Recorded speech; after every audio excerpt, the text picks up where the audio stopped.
इसमें अगर हम देखें कि कौन कौन से पार्ट, इसमें साफ साफ दिख रहा है कि किसका बना हुआ है, तो आपने नोट भी कर लिया है। क्या क्या है? ह्यूमन एक्सक्रीटरी सिस्टम किसका बना हुआ है? एक पेयर किडनी, एक पेयर यूरेटर का है, एक ब्लैडर है और एक क्या है? प्रेथरा है। ठीक है, ये आपने नोट किया। इसके अलावा इसमें हमने क्या नोट किया था? इसमें हमने ये दिखाया है किडनी का जो एक्सटेंड है, ये ऐसे एक लाइन बना था।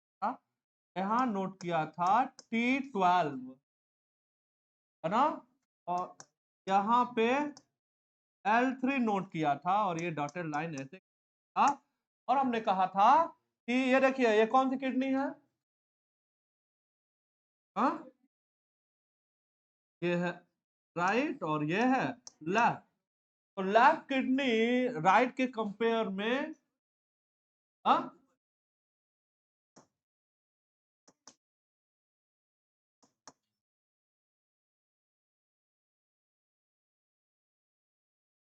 ठीक है। तो जो लेफ्ट किडनी है वो थोड़ा सा ऊपर। टेन देखे तो T12 से लेके थोरैसिक की बाहरवीं जो आखिरी जो वर्टिब्री है, वहां से लेके लंबर के तीसरी तक एक्सटेंडेड। ठीक है, ये इसके बाद यहाँ पे ये दिखाया जो इंफीरियर वेना केवा है वो आपको किधर दिखेगा? हाँ, राइट साइड। जैसे मान लो कि ये फोटो दे और कहे ए और इसको कहे बी,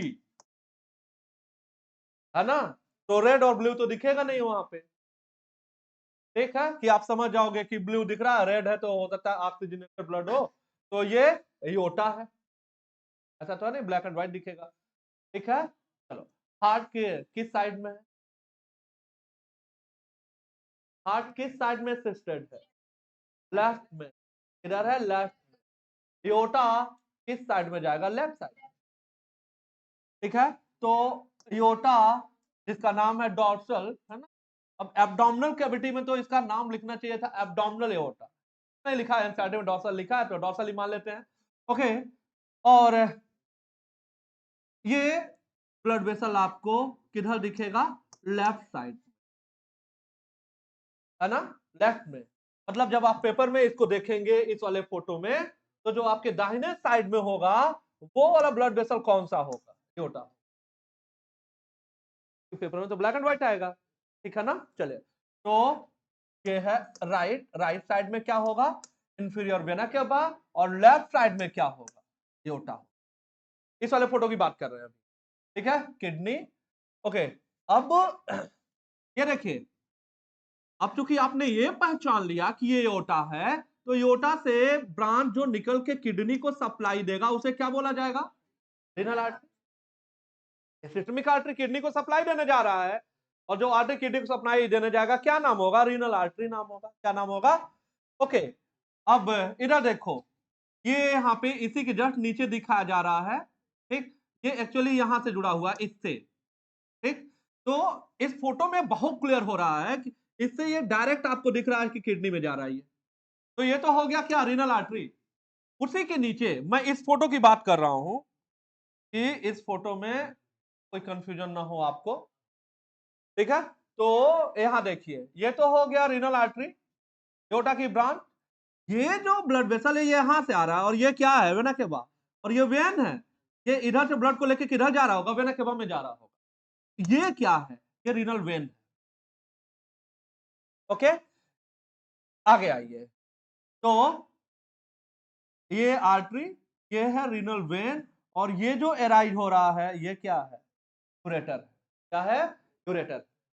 तो इस फोटो में यहाँ पे 1 2 3 ये तीनों पार्ट आपको पहचानने आने चाहिए। ये renal vein, renal artery. Kidney के ऊपर जो ग्लैंड है वो क्या है? एड्रिनल ग्लैंड है।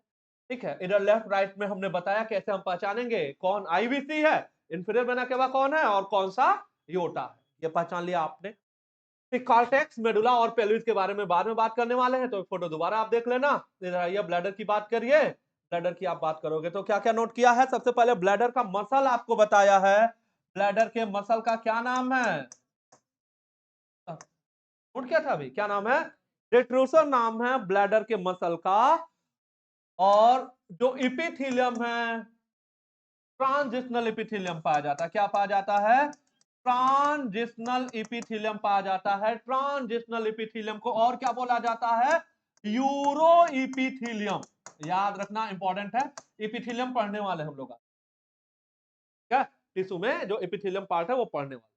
ठीक, ओके। बाकी नर्वस सिस्टम जब पढ़ रहे हैं तो न्यूरल टिश्यू पढ़ा लिया है, तो अगला जब मूवमेंट और लोकोमोशन पढ़ेंगे तो मसल पढ़ेंगे, तो बचेगा इपिथीलियम और कनेक्टिव, वो अलग से पढ़ेंगे।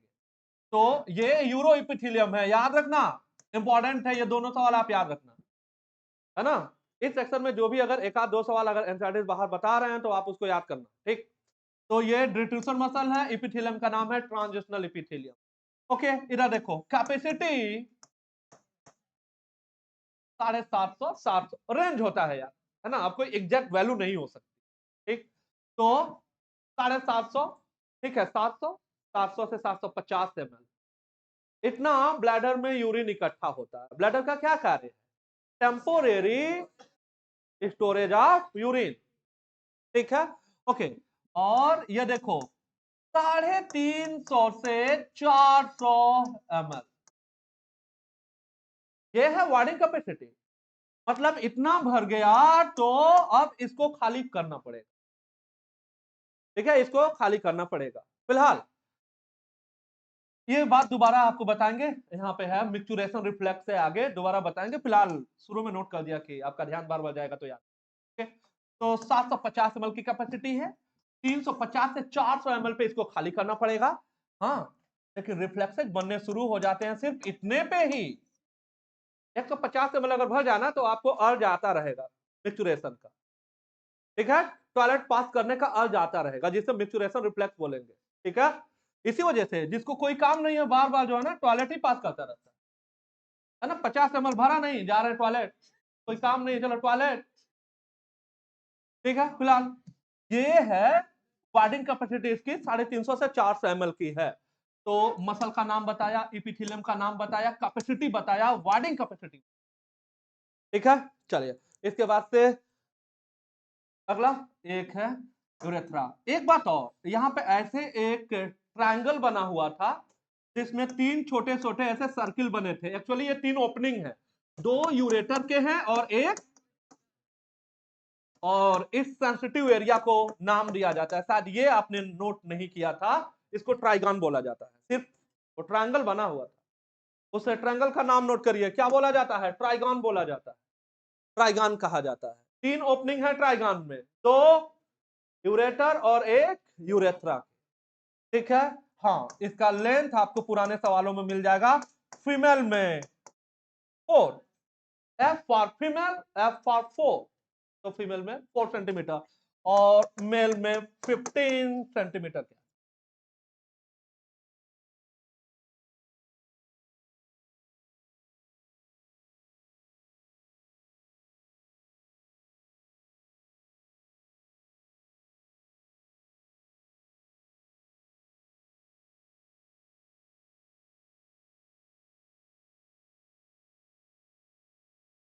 इतनी बात कंप्लीट कर लिया है। ओके, फोटो इंपॉर्टेंट है, याद रखिए।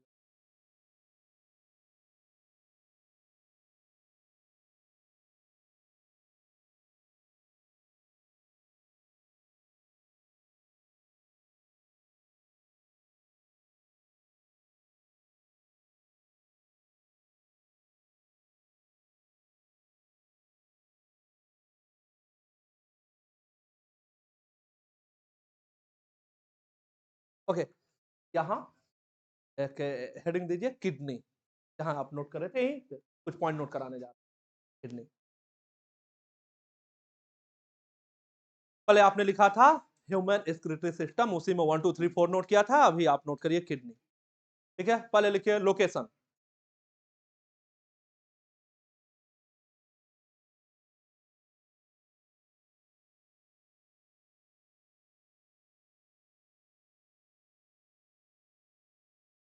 हाँ,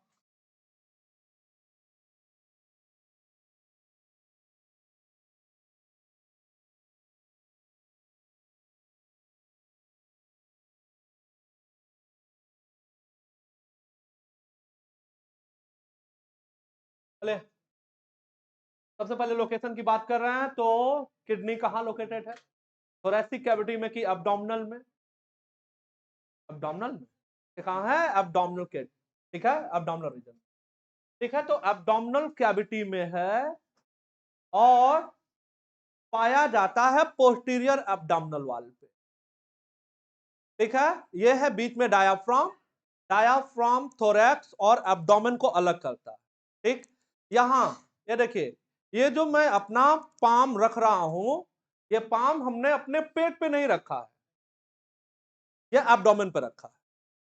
पेट छूने के लिए ये वाल जो एब्डोमेन वाली है इसको हटानी होगी, बात समझ रहे हैं ना, तब आप पेट को छू पाएंगे, पेट वैसे नहीं छू पाएंगे।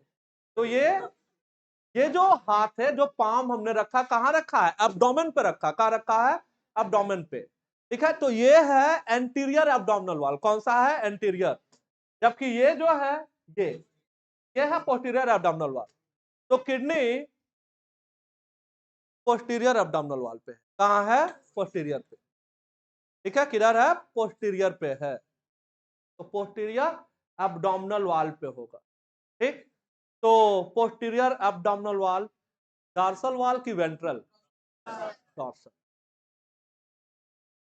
ये तो किडनी डॉर्सली लोकेटेड है कि वेंट्रली? डॉर्सली, ठीक है ना। तो लिखे जरा, आपने क्या लिखा है? लोकेशन लिखिए। In abdominal cavity, in abdominal cavity कम लगाइए, डॉर्सली लोकेटेड, डॉर्सली, ठीक है ना, डॉर्सली लोकेटेड, ठीक, on on posterior abdominal wall, posterior abdominal wall, ठीक है ना। And peritoneum,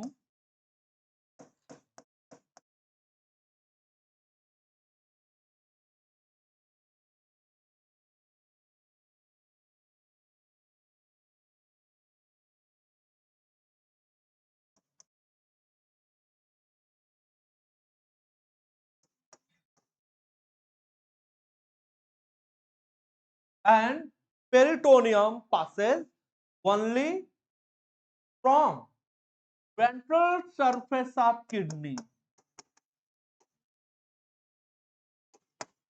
Peritoneum passes only from, peritoneum गुजर रहा है from ventral surface of kidney. Only लिखा है, सिर्फ किडनी के वेंट्रल सरफेस से ही पेरिटोनियम पास होता है, ठीक।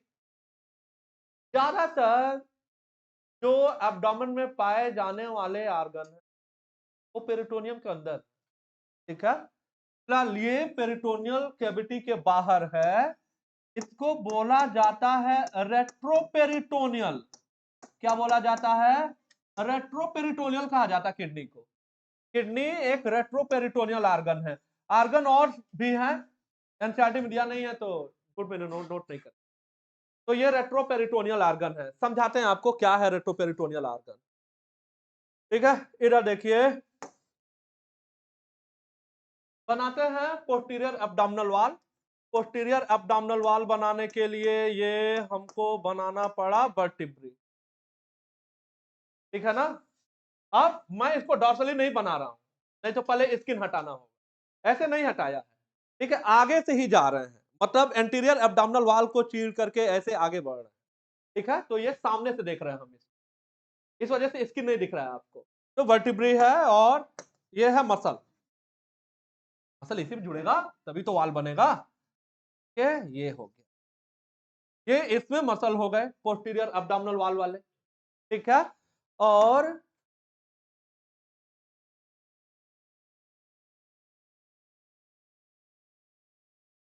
ये है किडनी, है ना, कहां से कहां तक एक्सटेंडेड है? ये एक्सटेंडेड है T12 से लेके L3 तक, याद रखना है ना। इससे पहले याद कराया है ट्रैकिया का बाइफर्केशन कहां होता है, हाँ? चलिए ये देखिए, बाकी एब्डोमिनल कैविटी में ये है पेरिटोनियम, कनेक्टिव टिश्यू का मेम्ब्रेन है ना। अब ये किडनी का सरफेस जो आपको सामने से दिख रहा है, कौन सा सरफेस है? वेंट्रल।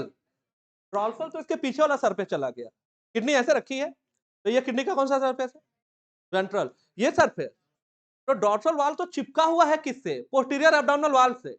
ये जो आपको खुला दिख रहा है सामने से, ये कौन सा है? वेंट्रल सरफेस है। ठीक है, चलिए ये देखिए, ये है कनेक्टिव टिश्यू का मेम्ब्रेन, जिसको क्या बोला जा रहा है? पेरिटोनियम। ये पेरिटोनियम के अंदर है। बाकी आर्गन जो हैं, बाकी आर्गन एब्डोमिनल कैविटी में, इंटेस्टाइन, स्टमक, ठीक है, लिवर, ये सब के सब क्या हैं? सब के सब इस मेम्ब्रेन में बंधे हुए हैं। जबकि किडनी इस मेम्ब्रेन से कहां चला गया? बाहर है इसके। अगर अंदर होता तो कहते कि पेरिटोनियल आर्गन, और बाहर है तो क्या बोला जाएगा? रेट्रोपेरिटोनियल। तो पेरिटोनियम किडनी के किस सरफेस से होकर गुजर रहा है? डॉर्सल की ventral? Ventral, ventral surface. Retroperitoneal कहा जाता है। पेरिटोनियम का काम होता है कि आर्गन को पकड़ के रखना, है ना। जैसे अपना स्टमक किस साइड में? साइड, हाँ लेफ्ट में। लीवर किधर है? राइट में, ठीक है ना। अगर ऐसा नहीं होगा तो जैसे ही हम दाहिने करवट जाएंगे तो स्टमक किधर चला जाएगा? दाहिने साइड, बाएं साइड, ठीक है ना। मान लो हम दौड़ रहे हैं तो क्या हाल होगा बेचारे का, हाँ। तो इस वजह से ये जो वो भी विसरल आर्गन है, उनको क्या किया है? उनको बांध बांध के रखा है एब्डोमिनल वॉल से, और वो पैक्ड है किससे? पेरिटोनियम से। किडनी पेरिटोनियम के बाहर है, इस वजह से बोला जा रहा है रेट्रोपेरिटोनियल आर्गन। क्या बोला जा रहा है? Retroperitoneal organ. अभी समझ लिया क्या मतलब है रेट्रोपेरिटोनियल का? जो पेरिटोनियम से बाहर हो, तो किडनी पेरिटोनियम से बाहर है। ये तो हुआ लोकेशन। अगली बात लिखो, एक्सटेंट। एक्सटेंड बताओ, कहां से कहां तक एक्सटेंडेड है? ऐसे लिखो, T12 से लेके L3। ओके, शेप बताओ। हाँ, विन शेप। देखा है राजमा? राजमा का शेप टिफिन में आता होगा तुम्हारे, पानी घोल के। तो देखो, विन शेप।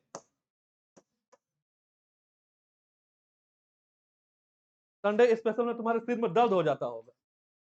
चलो, ओके, तो ये है विन शेप। विन शेप लिखो भाई, क्या लिखा?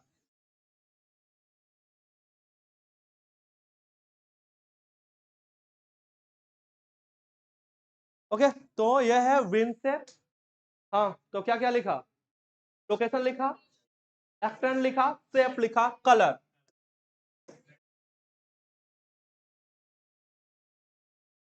क्या होगा भाई? रेडिश ब्राउन, ठीक है, रेडिश ब्राउन। मसल ऐसे ही दिखता है, कितनी ऐसे ही दिखती है। रेडिश ब्राउन क्या है? Reddish brown. Okay, dimension next point में लिखो, डायमेंशन। डायमेंशन बताइए।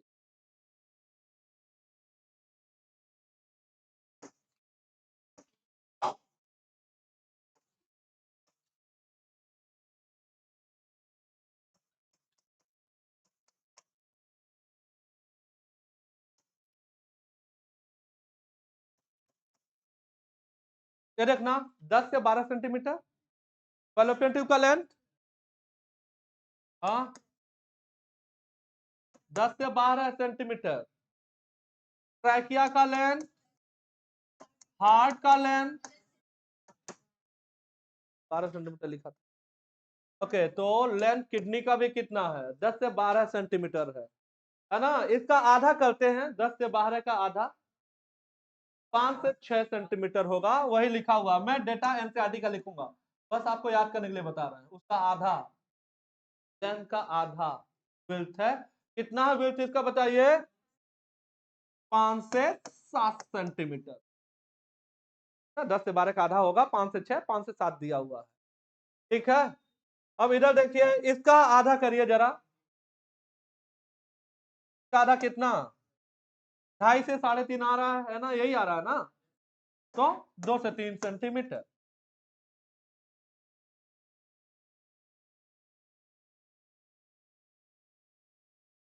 ठीक है, इसके बाद वजन बताना है कितना, 120 से 170 ग्राम।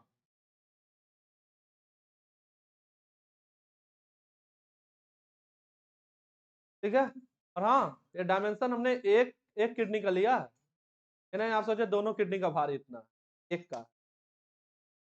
ठीक है, 122 170 ग्राम, इंपॉर्टेंट है, याद रखिए। चलिए यहाँ से देखिए, reddish brown veins structure situated between the level of last thoracic, यही है T12, लास्ट थोरेसिक ही T12 है, and third lumbar vertebra close to dorsal की ventral, dorsal inner wall of abdominal cavity, 10 से 12 सेंटीमीटर, 5 से 7, 2 से 3 सेंटीमीटर, 120 से 170 ग्राम। Okay, इधर देखिए यहाँ पे जो किडनी का इनर है, ये देखिए ये किडनी का आउटर पार्ट, ये बीच में वर्टिब्री है, तो जो वर्टिब्री के साइड में है वो किडनी का इनर सरफेस हुआ, इधर ये आउटर हुआ, वर्टिब्री वाला जो है इनर हुआ। ओके, तो उधर आप ऐसे देख रहे हो, अभी किडनी का ऐसे बनता है, तो ये देखिए ये क्या है, एक कॉन्केविटी पाई जा रही है, कॉन्केविटी है ना, कॉन्केविटी पाई जा रही है ना? क्या यहाँ से है? ओके, तो ये जो कॉन्केविटी पाई जा रही है इसको क्या बोला जाता है, हाइलम बोला, क्या बोला जाता है, हाइलम। ठीक, तो हम कहें क्या है हाइलम, तो क्या बताओगे, एक नॉच पाया जा रहा है, ठीक है ना, और ये नॉच किधर पाया जा रहा है, ये नॉच किधर बना हुआ है, ये नॉच इधर बना हुआ है, जो इनर कॉन्केव सरफेस है किडनी का। ठीक है, आउटर तो कॉन्वेक्स है, जो इनर है वो क्या है, कॉन्केव है, तो जो इनर कॉन्केव सरफेस है उधर एक नॉच पाया जा रहा है, और उसी नॉच को क्या बोला जाता है, हाइलम बोला जाता है। नेक्स्ट पॉइंट पे आइए जरा, लिखिए हाइलम।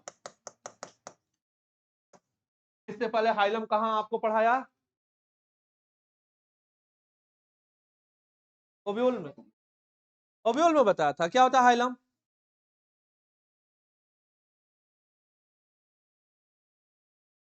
व्हाट इज हाइलम, प्यूनिकल जहां बॉडी ऑफ ओव्यूल से अटैच होता है, उस कनेक्शन पॉइंट को क्या बोला जाता है, हाइलम।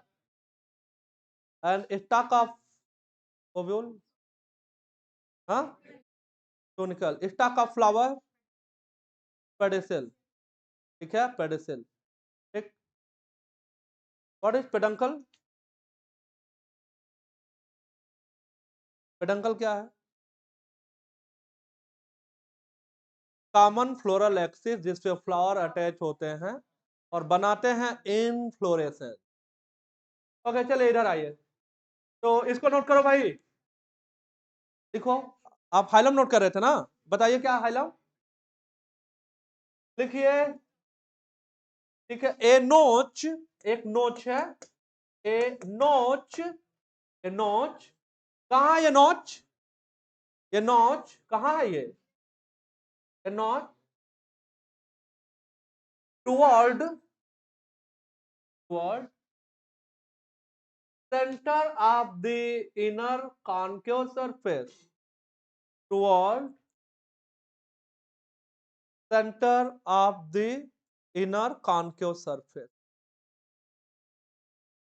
ठीक है, और यही वो पॉइंट है जहां से ब्लड वेसल, जहां से यूरेटर और नर्व इंटर करते हैं, तो वहां से आपको देखेंगे ब्लड वेसल नर्व इंटर करेगा, जाहिर सी बात है वेन और यूरेटर बाहर निकलता हुआ दिखाई देगा, फिलहाल वही वो पॉइंट है।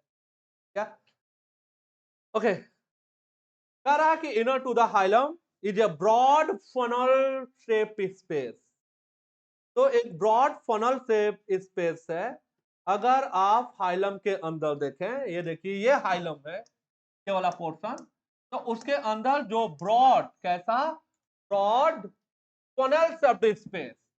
तो इस वाले फोटो में देखते हैं ये, तो हम कहें पेल्विस क्या है, तो क्या कहना है,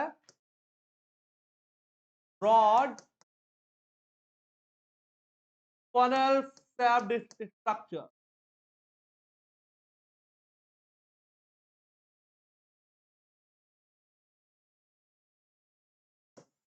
तो ब्रॉड फनल स्पेस जो है उसे क्या बोला जाता है, उसे पेल्विस बोला जाता है। क्या बोला जाता है, पेल्विस कहा जाता है। ठीक है, और ये पेल्विस, ये जो स्पेस है आपको किडनी में दिख रहा है ना, तो इस वजह से इसी को क्या बोल दिया जाएगा, इसको बोल दिया जाएगा रीनल पेल्विस। क्या बोल दिया जाएगा, रीनल पेल्विस कहा जाएगा। तो ये रीनल पेल्विस। ठीक, रीनल पेल्विस के जो प्रोजेक्शंस हैं, अभी एक नया डायग्राम दिखाएंगे, अभी आप उसको याद कर लीजिए। ये देखिए, ये है इनर कॉन्केव सरफेस। इसके बाद आपको एक स्पेस दिखा था जिसको क्या बोल रहे हैं, जिसको क्या बोला जा रहा है, अरे रीनल पेल्विस बोला जा रहा है। ठीक है, इसी को थोड़ा सा मॉडिफाई करते हैं।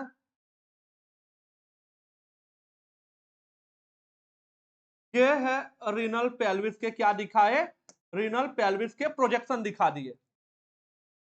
रीनल पेल्विस के प्रोजेक्शन जो दिखाया है, इसी रीनल पेल्विस के प्रोजेक्शन को क्या बोला जाता है, कैलिक्स बोला जाता है। क्या कहा जाता है, तो ये जो प्रोजेक्शन आप देख रहे हो इसका क्या नाम है, इसका नाम कैलिक्स है। क्या नाम है, कैलिक्स है।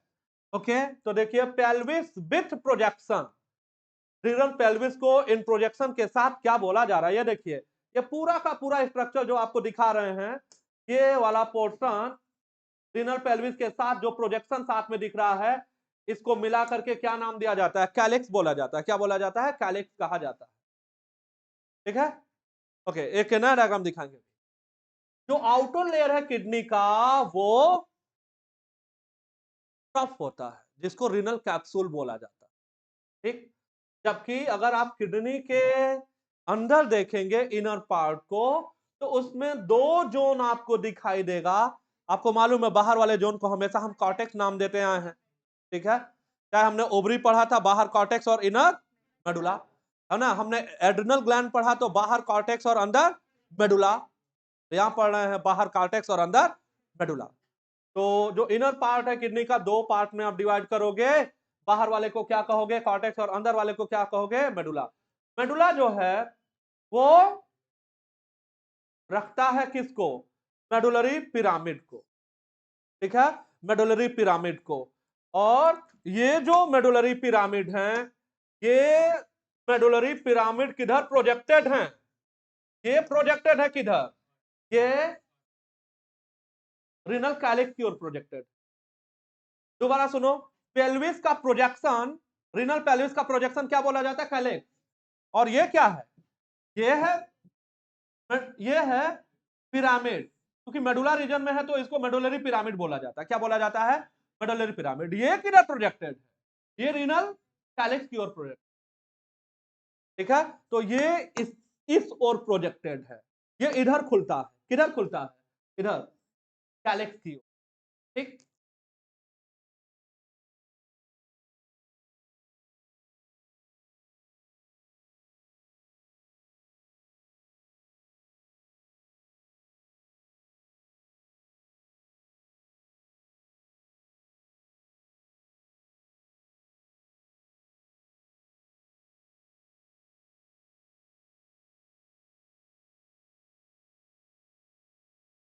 इस वाले फोटो में आपको पार्ट क्लियर समझ में आया।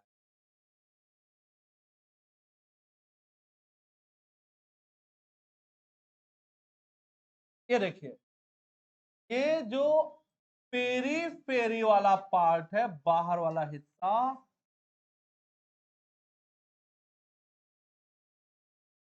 ये वाला,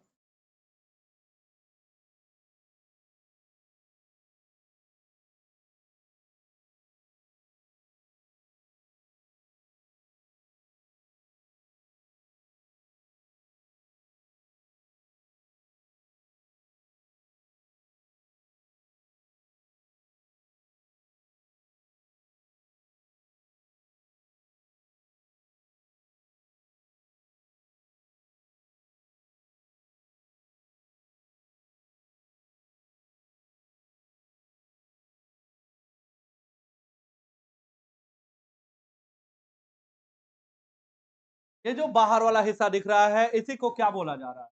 इसको कॉर्टेक्स बोला जा रहा है। सबसे बाहर आपको मालूम है थिक या टफ कैप्सूल होता है जिसे क्या बोला जाएगा? रीनल कैप्सूल बोला जाएगा। तो रीनल कैप्सूल के बाद जो हिस्सा आ रहा है उसका क्या नाम है? कॉर्टेक्स नाम है। अच्छा, इसके बाद ये पूरा जो पोर्शन आपको दिख रहा है अंदर, ये इसका मेडुला वाला हिस्सा, क्या मेडुला वाला हिस्सा है।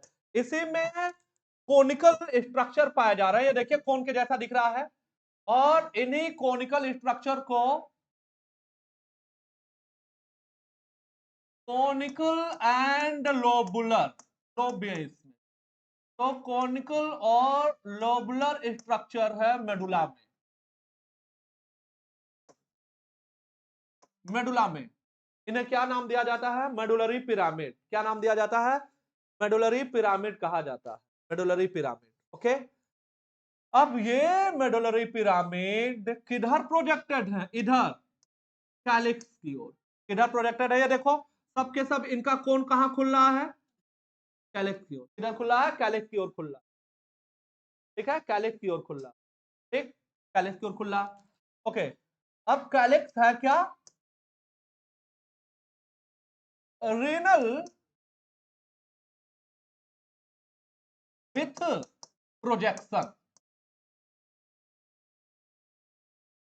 इसी को क्या बोला जा रहा है? कैलिक्स कहा जा रहा है। क्या कहा जा रहा है? कैलिक्स कहा जा रहा है। ठीक, अब ये कैलिक्स है। कैलिक्स में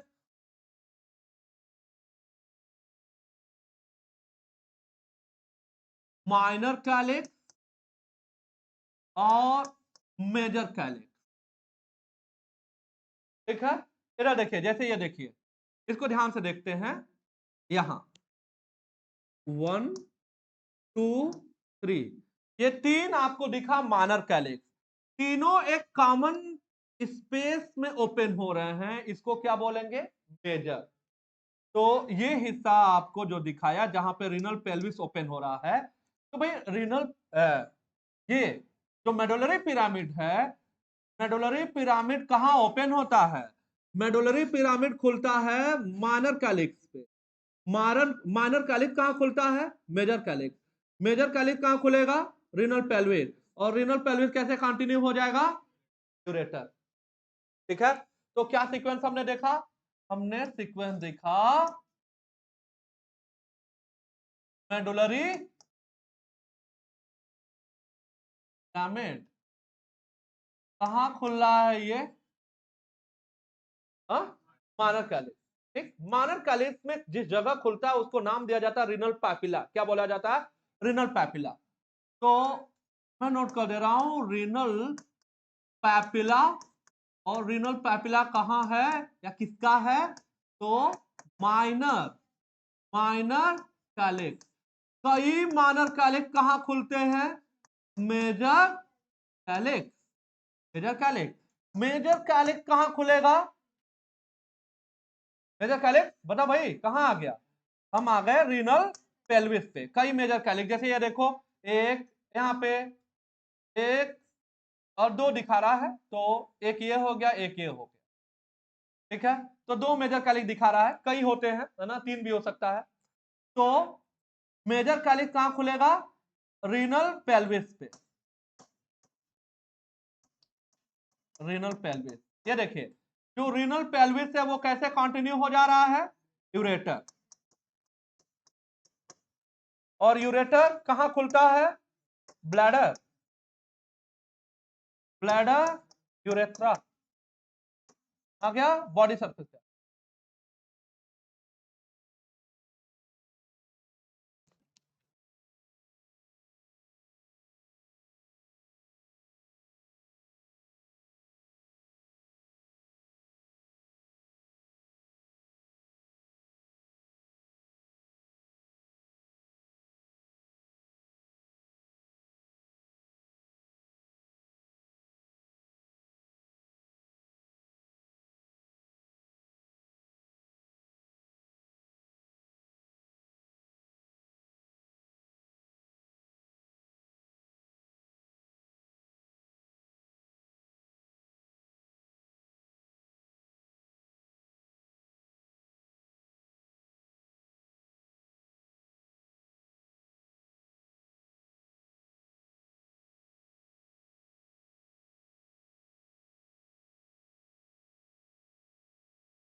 तो सबसे बाहर तब रीनल कैप्सूल हो गया, फिर के बाद से पेरीफेरी पे क्या आएगा, रीनल कॉर्टेक्स आएगा, है ना। उसके बाद मेडुला, और मेडुला में हम देखेंगे तो कोनिकल और लोबुलर स्ट्रक्चर पाया जा रहा है। कितने पाए जा सकते हैं, 10 से 12।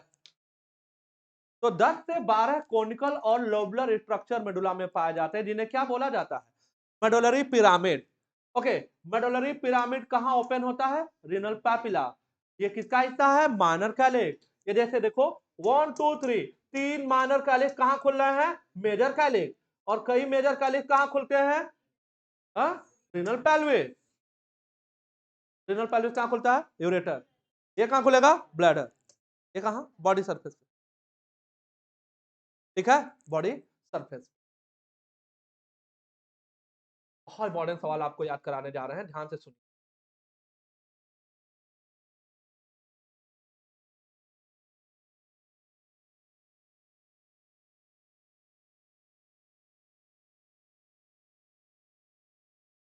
ये देखिए, आपने इतनी बार नोट कर ली है,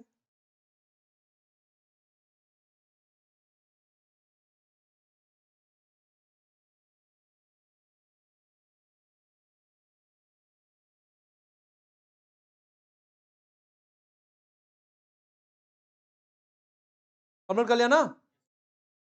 ओके, अब इसको आप देखिए। ओके, इधर देखिए, ये वाला हिस्सा कौन सा है, कॉर्टेक्स, कॉर्टेक्स है ये, ठीक है।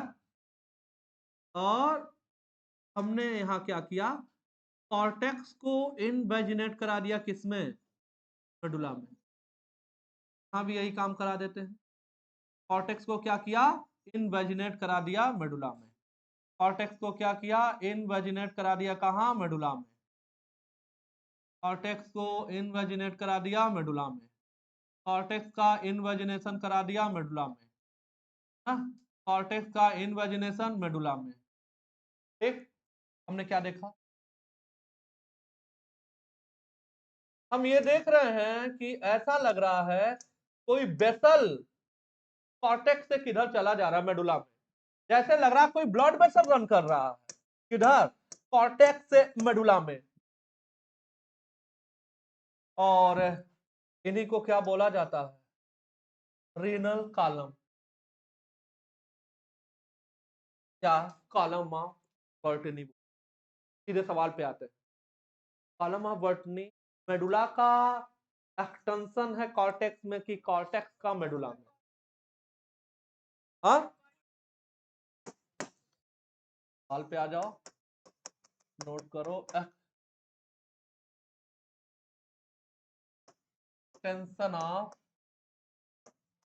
कॉर्टेक्स इनटू मेडुला तो क्या बोला जाएगा, कॉलम ऑफ बर्टनी या रीनल कॉलम ऑफ बर्टनी या बर्टनी कॉलम, ठीक है ना। क्या नाम दिया जाता है, नाम पढ़िए एक बार और, कॉलम ऑफ बर्टनी। इसको इंपॉर्टेंट टिक कर लीजिएगा कि कॉर्टेक्स का मेडुला में एक्सटेंशन है कि मेडुला का कॉर्टेक्स में।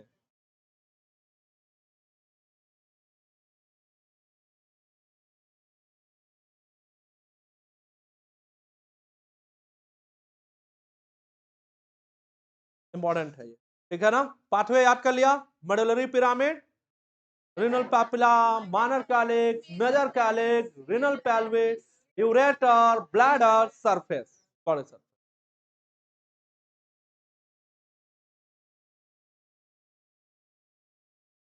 ठीक है। ओके, एक छोटी सी हेडिंग लिखिए, structural and functional unit of kidney, structural and functional unit of kidney. Kidney का स्ट्रक्चरल और फंक्शनल यूनिट के बारे में बात करने वाले हैं।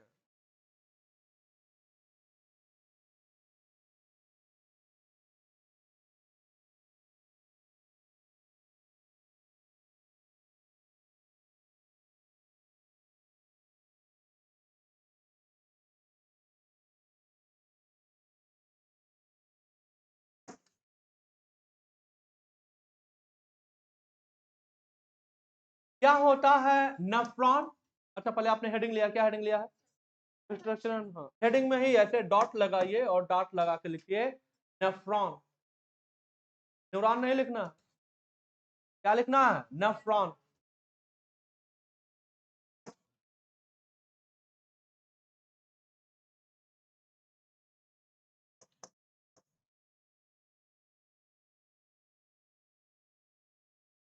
एक और नाम नेफ्रॉन का, समनिफरस ट्यूब्यूल नहीं लिखा भाई, क्या लिखा है? यूरिनिफेरस। क्या लिखा है? हाँ, नोट करिएगा, ब्रैकेट बना लीजिएगा। पहले नेफ्रॉन लिखिए, ठीक, आप लिख लाइन या ब्रैकेट बनाइए, लिखिए यूरिनिफेरस ट्यूब्यूल। ठीक, ये स्ट्रक्चरल और फंक्शनल यूनिट है किडनी का। ठीक है, हाँ। तो नेफ्रॉन कॉम्प्लेक्स ट्यूबुलर स्ट्रक्चर है कि सिंपल? हाँ, कॉम्प्लेक्स ट्यूबुलर स्ट्रक्चर। लिखिए जरा, nephron is, nephron is complex tubular structure. Nephron is complex tubular structure. Nephron is complex tubular structure, है ना? And kidney each kidney having, nephron is complex tubular structure and each kidney contains, and each kidney contains about, हाँ, आप जानते हैं कितना nephron? About 1 million, about 1 million nephron. एक complex tubular structure है और एक किडनी में 1 मिलियन, कितना होता है 1 मिलियन? 10 लाख। तो एक किडनी में कितने नेफ्रॉन हैं? हाँ, सवाल ध्यान से पढ़िएगा, अगर कहेगा ह्यूमन बीइंग कितने नेफ्रॉन रखता है तो आंसर कितना है? हाँ, तो आंसर एक करके नहीं आना है। जैसे हम कहें कि एक टेस्टिस में टेस्टिकुलर कंपार्टमेंट